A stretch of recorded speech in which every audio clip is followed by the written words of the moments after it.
Welcome to Garden Wise Adventures. My name is Malie and I live in Utah Zone 6/7. It's mid-November and I wanted to take you along for a really quick harvest. I love to grow plants over the winter. We've got things that we could harvest right now and we've got things that we're going to be able to harvest all winter. Now I'll link a video above that shows you how I covered them up and that talks a little bit about how I do my winter gardening. And today I want to show you what those plants look like right now, talk about what the temperatures have been, and talk about what I'm going to be able to harvest all winter. So before we do the harvest, let's take you on a quick tour. These plants have not changed much. We've had temperatures in the low 20s, and I kept the plastic down all week last week because it was really cold. But this week, we're only going to get into the mid 30s, upper 30s, with one night in the mid 20s. And these will survive that just fine. If I start getting worried about them, I could take the frost cloth and put that over them.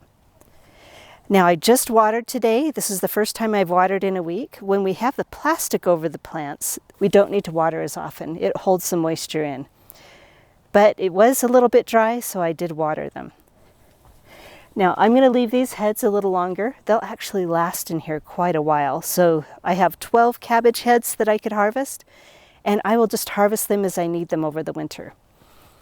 One thing that I'm going to harvest a little bit later is this kohlrabi. It's huge. Let's show you my hand for comparison.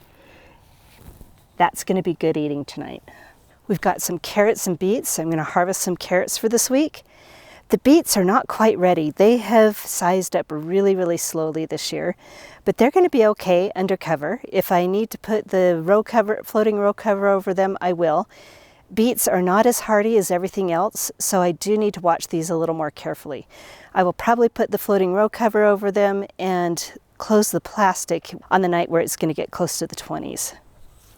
But let's see how they look down here. So they're not very big right now. We're going to leave them till probably Thanksgiving and then probably just harvest them at whatever size they are then. Here in my area, Thanksgiving is kind of like the end of the fall weather, beginning of winter. We usually have a heavy snowfall and the temperatures don't get much above the 40s after that. Now here's another kohlrabi that I can harvest. It's another giant one. We've had this cabbage split. So this is a problem. It's more a watering issue than a cold issue when they split. If you water them too much after they've been dry, sometimes they'll split like that. So this one will probably need to go in the compost pile. But this one, I mean, look at the size of that. That's the one that we're going to harvest today. So in my front yard, we've got some kale that can be harvested. This one is looking great. This one is looking gorgeous. This one over here, I think got too dry, so it will probably need to go to the compost pile. And then we've got some glorious red chard that we can harvest. I don't know if I'm going to harvest it today or later, but if I keep this area watered, the chard and the kale will last until we get into about the teens. Once we hit the teens, they die back a little bit. But I don't think teens are going to happen for a little while. So we'll leave these up for a few more weeks. Now these are newly planted plants. If I remember correctly, these were planted last week and then protected all winter. The kale are new and they'll just stay in here all winter. And I am really not expecting too much from them. I only planted them because I had them and I decided not to just compost them. I decided to try and plant them. The same with the cabbage. They stayed in their little pots for too long and didn't get a chance to size up before the cold weather set in. So those will probably just sit there like that over the winter. The things that I will be able to harvest though are the spinach. So the spinach is looking pretty good over here. Let's go show you where it's looking better. So over here we have my Vijayga raised metal bed. This has the cover that Vijayga sent out over it, and I'll link a video at the top showing how that looked and what it was like to install it. And it's worked beautifully. Now everything in here is doing a lot better than the one on the lower area over in my backyard. The spinach is healthier and bigger. These are collards. They look really, really good. We'll be harvesting those in a little while. And I probably will wait on the spinach because I don't, my menu for the week is not going to have spinach in it. But the spinach will sit here over the winter and we'll be able to harvest off it all winter long. Now, because I'm a nerd, I wanted to talk to you a little bit about the temperatures that I've noticed. I purchased a temperature gauge that has 3 sensors. One is on top of my hill, that's really high up there under that cherry tree. One is here under my deck, in the lower part of my property. And then one is in this garden bed, just hanging there. So now I'm going to show you a picture of the temperature gauge. One was taken in the middle of the day this week, one was taken at night this week. And if you notice, the middle one is always the highest and it's always the lowest. That's my south side. That's the side where I think the cold air is like a liquid actually. It flows downhill and settles into the low areas. And that is one of the lower areas of my property, and it's blocked in by fences in the house, so I think it holds cold air right there a lot. So it's the coldest area, but during the day it heats up incredibly because it's on the south side and the sun hits that area. So for some reason, the plants seem to absolutely love that, and everything I put in those beds over the winter do really well.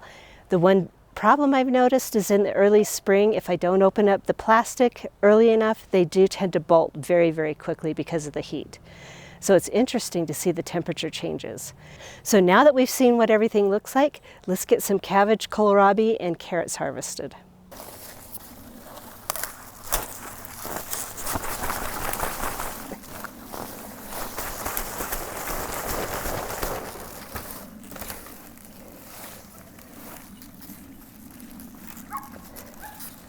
We're going to try and leave all of the soil in the garden bed that we can.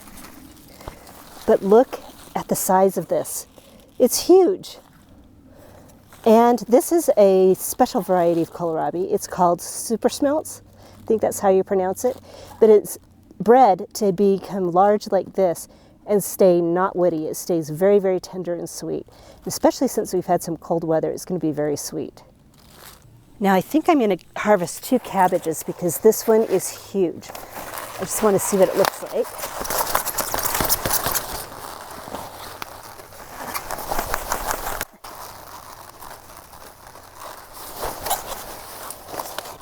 Pull back the leaves.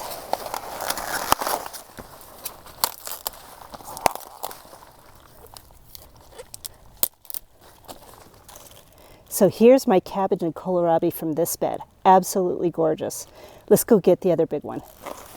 So now before we head up to the other cabbages, let's pull out some carrots and see what they look like. Now this may not look like a big carrot to some people, but for me, this is one of the biggest carrots that I've ever grown, and I'm so excited. Now because of the cooler weather, hopefully it's sweeter. I mean, they've been tasting delicious, but look at that. That's gorgeous. Let's see what other ones are in here.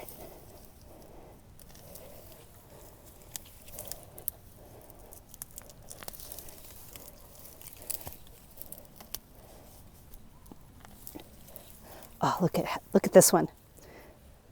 It's absolutely gorgeous.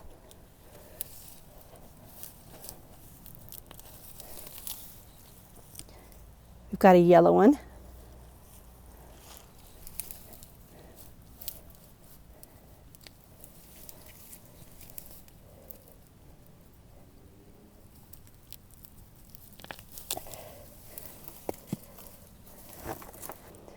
So I think that's enough for this week. This one's kind of a little weird looking, but we've got some yellow ones, some orange ones, and a purple one. I'm really excited about my carrots this year.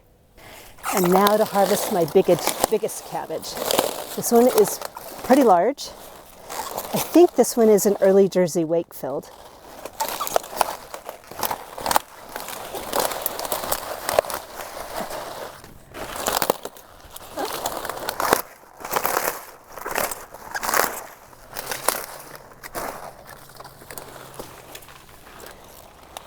Look at this, it's pretty good. It's nice and firm. I'm excited about that. Let's get these all cleaned up and show you what they look like. So here it is. This is my harvest mid-November after 20-degree temperatures.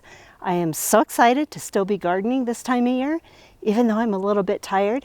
But I would love to hear what you're growing this time of year if you winter garden and where in the country you live. So hopefully this video has been helpful for you. If it has been helpful, I hope you like, subscribe, share it with your friends, and go have a wonderful garden adventure.